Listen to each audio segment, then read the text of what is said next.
Okay guys, good morning. Showing you a typical ideal customer for me here in Atlanta. See, this is what I deal with. You got an arch door there, so it can be no sealer door there. Typically there'll be, if that's not an arch, the door will be tall. I might can use my height extenders, but most of the time, a lot of times I can't. Or the door will be wider. It could be a standard size, but it'll be much wider. I can use my extender, but sometimes that's not even wide enough. So I only get to use the sealer door maybe half the time, maybe less than that, maybe about 40% of the time. So this is a setup that's not quite as intricate as some of my other ones. So I got down some floor covering here on the wood floor, and I got my carpet bag, as you guys are familiar with. I got a Huggy here, and the duct guard there. Now, what I wanted to show you guys, this is a multi-service, so I will be cleaning these two chairs here. Of course, these cushions and upholstery bag, and my dry tool. I'm actually going to use that Hydro Force. It has a wool safe product in there, because this brown rug here is actually wool, and I'll be cleaning that rug there in the bedroom, and that's wool. But I'll be cleaning this. You can see how soiled this ottoman is and how dirty these chairs are. But it's important to know what you're cleaning. So guys, it's important to identify this fabric. There's no way you can look at this fabric and say what it is. I mean, if I would have guessed on a test, I would say synthetic, but it's not. It is natural. This is a repeat client of mine, and so you have to get in here and find some extra fabric.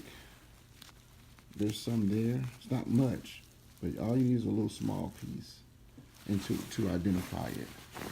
And then once you identify it, and that's one of my first things to do, whether it's the carpet, you want to identify the carpet, and that way you know what agents to use. Once you identify it, then you choose your agent that you're going to use. And here is going to be a neutral cleaner.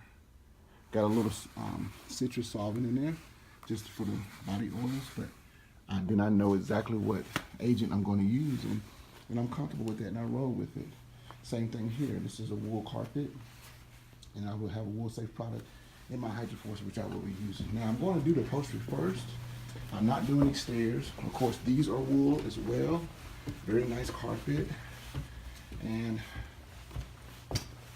here, I got the Huggy here, and I got the hook there that's going to hook up. But I had to run the hose, so I make sure I have enough hose. So when I start, which I'm going to start here in the next 10 minutes, I'll just roll through everything, okay? Now this carpet here is a synthetic, but my wool safe product that I'll be using does a wonderful job cleaning, so I can use it on this as well. And then I'm gonna knock out the daughter's room here. Okay, and that's the job today.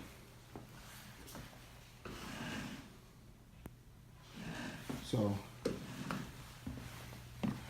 now, as far as the hose run, guys, when you run your hose, you want to make sure it's as straight as possible.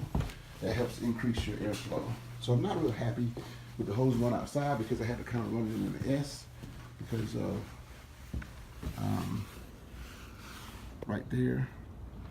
But I did it as straight as I possibly could. So just sharing a little bit about some things to think about. There's more things to think about, but remember, identify what you're cleaning, then you're able to choose the right agents, okay? And techniques, that's another story, but identify what you're cleaning. That goes a long way. Have the ability to identify what you're cleaning, okay? And I'm ready to get started. Also, which I did in another video, but I would like to reinforce, when I set up my drop cloths, my runners, whatever you want to call them, see, this gives me a workspace, and it's comfortable on me. I know that I can walk back and forth, roll whatever I need to roll in, or do whatever I need to do, but I'll create a workspace that's going to protect my client's home and protect me as well. These are non-slip, and I'm comfortable, and I can just work without worry about bumping anything or spilling anything on the floor. So keep that in mind when you do your setups as well. All right, you guys have a great morning. This is a wonderful day, and I pray that you guys will be prosperous and successful in all your endeavors. Have a wonderful day. Bye.